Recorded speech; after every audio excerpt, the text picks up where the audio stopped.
warahmatullahi wabarakatuh. Perkenalkan, nama saya Revani Aurelia dengan NIM 0614121282429047, Prodi PG PAUD. Pada kesempatan kali ini, saya akan mempresentasikan hasil analisis saya bertema penggunaan alat permainan edukatif APE yang berjudul Efektivitas Permainan Ular Tangga dalam Meningkatkan Literasi dan Numerasi Anak Usia 5-6 tahun di PAUD Mutiara Bunda Desa Jatisawit, yang diperoleh dari sumber berita kompasiana.com dan diterbitkan di websitenya itu pada tanggal 28 Agustus tahun 2024. Alasan saya memilih berita tersebut tuh, yang pertama, berita ini tuh sangat relevan dengan tema yang saya pilih. Yang kedua itu, saya ingin menuntaskan tugas UTS dari mata kuliah bermain permainan APE.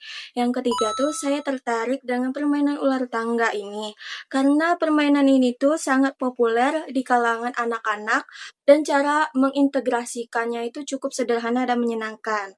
Baiklah, saya akan memaparkan isi pokok berita tentang kegiatan pengenalan literasi dan numerasi melalui permainan ular tangga.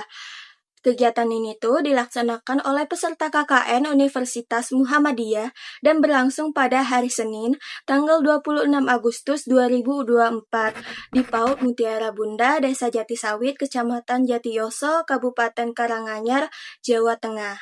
Kegiatan ini tuh merupakan bagian dari program kerja pengabdian kepada masyarakat yang menyasar pada anak-anak usia 5-6 tahun. Dalam jumlah peserta sebanyak 9 anak, tujuan utama dari kegiatan ini adalah untuk meningkatkan keterampilan literasi dan numerasi awal anak usia dini dengan cara yang menyenangkan, yaitu dengan melalui permainan ular tangga. Dalam kegiatan ini, anak-anak tuh menjadi pion utama untuk mengenal huruf, abjad, dan angka yang terdapat pada dadu, serta berlatih membaca dan menghitung sambil bermain. Setiap anak itu berhasil menyebutkan huruf atau angka itu pasti akan mendapatkan apresiasi atau reward yang ditempelkan pada kertas untuk mengapresiasi mereka sebagai bentuk motivasi belajar. Melalui kegiatan ini tuh diharapkan anak-anak itu dapat meningkatkan kemampuan literasi dan numerasi mereka secara alami sambil belajar dengan cara yang tidak bosan dan menyenangkan. Di sini saya akan menganalisis hasil berita yang saya dapat. Yang pertama itu ada konsep bermain. Dalam kegiatan bermain di PAUD Mutiara Bunda Desa Jatisawit ini menggunakan permainan ular tangga yang merupakan bentuk kegiatan bermain sederhana sambil belajar.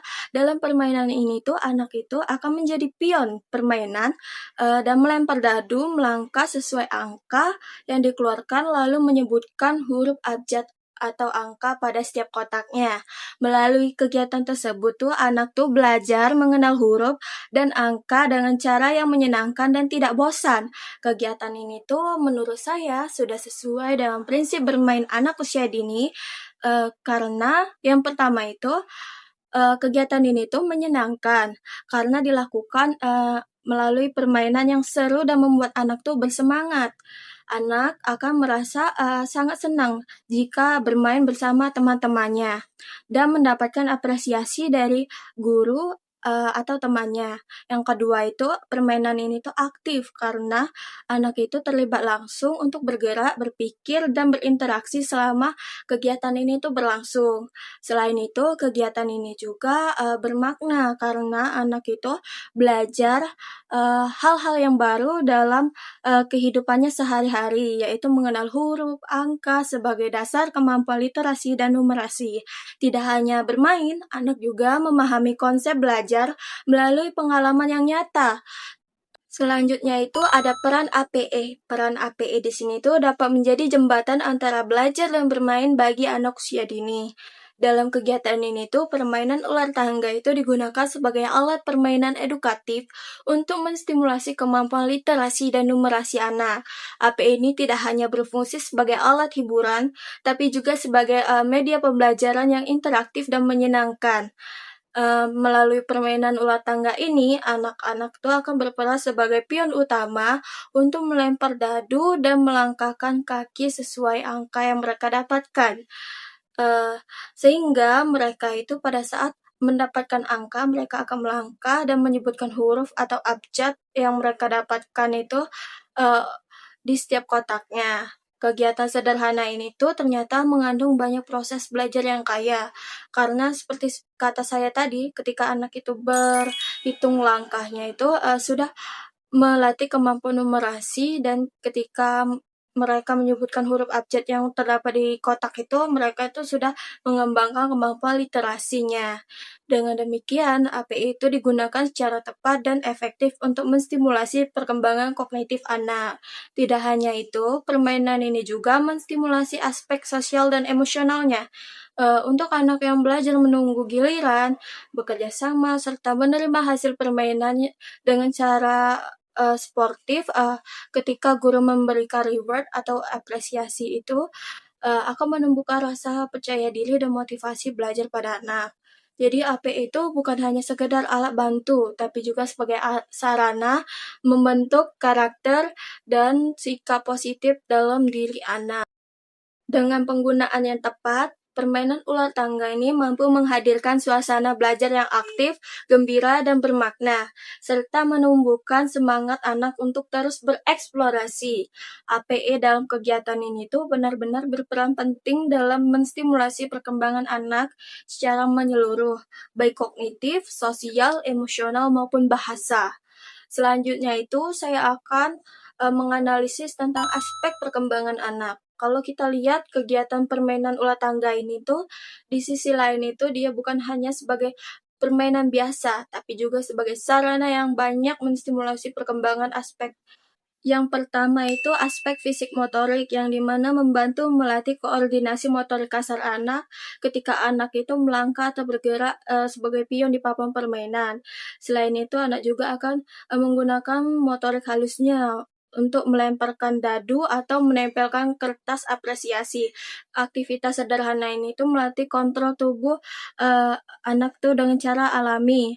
Yang kedua itu ada aspek kognitif, ketika anak itu menghitung angka pada dadu dan mengenali huruf abjad di setiap kotak.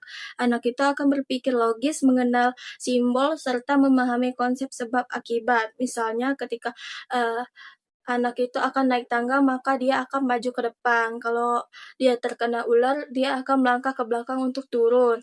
Nah, melalui pertumbuhan kemampuan berpikir kritis ini, pemecahan masalah dalam permainan ini dapat dilakukan dengan cara menyenangkan. Yang ketiga ada aspek sosial emosional, di mana ketika permainan ini itu dimainkan, anak itu akan berinteraksi dengan teman sebayanya, dan mulai mereka tuh mau menunggu giliran dan menyelesaikan permainan secara bersama dan sportif.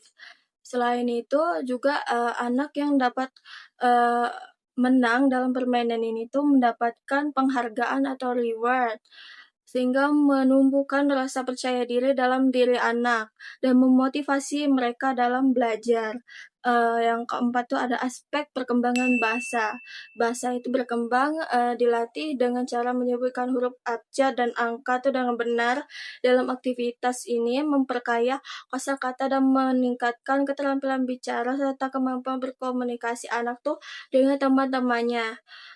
Dengan cara menggunakan alat interaksi seperti permainan ular tangga ini, anak tuh bisa mengekspresikan dirinya. Yang kelima itu ada aspek nilai agama moralnya. Pada moral spiritual, ketika guru itu menanamkan nilai kejujuran, sportivitas, dan saling menghargai dalam bermain, anak itu belajar bahwa menang atau kalah itu bukanlah hal yang utama, melainkan bagaimana anak itu bermain dan jujur serta menghormati temannya.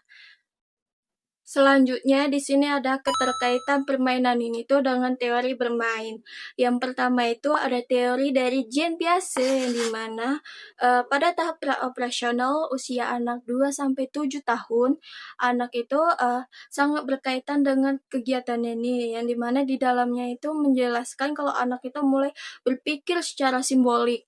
Dalam permainan ular tangga ini juga, anak-anak menggunakan pion dan papan permainan sebagai simbol untuk mewakili mewakili diri mereka dalam permainan. Ketika anak maju, naik tangga, atau turun karena ular, mereka itu sebenarnya sedang belajar memahami hubungan simbolik dan konsep sebab akibat dari bermain secara bentuk nyata. Bermain simbolik seperti yang dijelaskan Piaget, yang dimana penggunaan imajinasi dan pemikiran logis sederhana untuk memahami dunia di sekitarnya. Teori yang kedua itu ada teori dari Vygotsky, yang dimana ada kaitannya dengan zona proximal development, yang dimana dalam teori ini Vygotsky itu menjelaskan bahwa anak itu belajar paling efektif ketika berada dalam perkembangan di mana mereka tuh belum sepenuhnya mampu melakukan secara mandiri, tetapi bisa berhasil karena ada bantuan dari orang dewasa maupun teman sebayanya.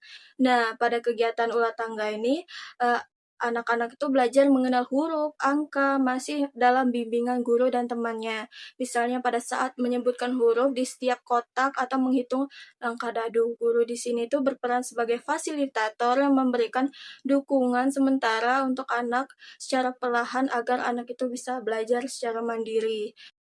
Yang ketiga itu teori pattern tentang bermain sosial. Kegiatan ini tuh termasuk dalam kategori bermain kooperatif atau cooperative play. Dalam kegiatan bermain ular tangga ini, anak-anak itu tidak bermain secara sendiri atau mandiri, melainkan melalui interaksi, menunggu giliran, berbagi kesenangan, bahkan merasakan kemenangan atau kekalahan bersama.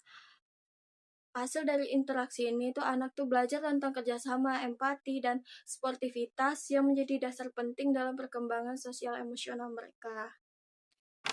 Setiap video pemaparan presentasi dari hasil analisis yang saya dapat simpulkan di sini tuh bahwa dari kegiatan bermain ini menunjukkan aktivitas belajar itu tidak hanya dilakukan dalam kelas saja, namun bisa juga di luar kelas. Dengan adanya kreativitas, media sederhana seperti ular tangga dapat menjadi sarana yang menumbuhkan seluruh potensi anak mulai dari fisik, kognitif, sosial, bahasa, hingga moral. Melalui permainan ini tuh anak itu tidak hanya belajar tentang angka dan huruf, tapi juga belajar tentang melewati tantangan kehidupan untuk mencapai suatu kesenangan.